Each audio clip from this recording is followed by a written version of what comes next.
Ígéretesebben pedig szeretlek téged, sőt egyre hevesebben, csak ma öreg vagyok, súlya, és a pofámat is unja, a szemed a tükörben él.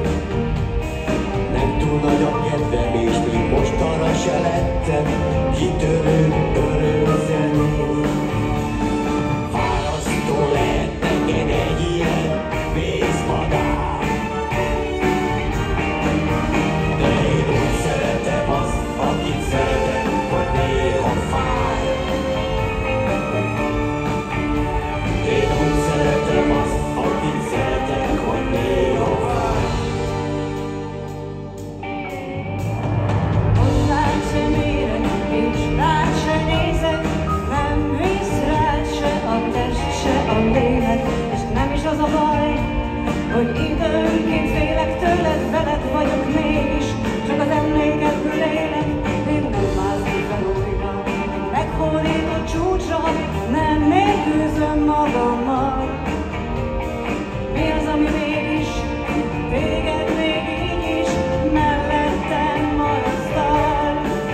Az, hogy tudom azt, hogy elveszettől szeretlek én, ha bár én úgy szeretem azt, akit szeretek, hogy néha fáj. Én úgy szeretem azt, akit szeretek, hogy néha fáj. Én úgy szeretem azt, akit szeretek, hogy néha.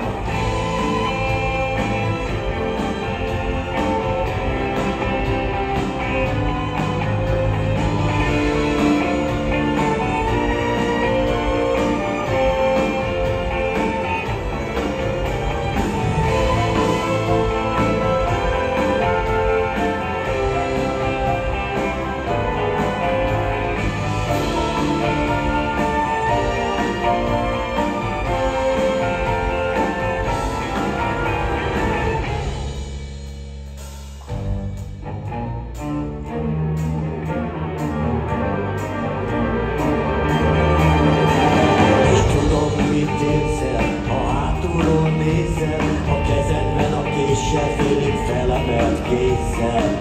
Tudom, ha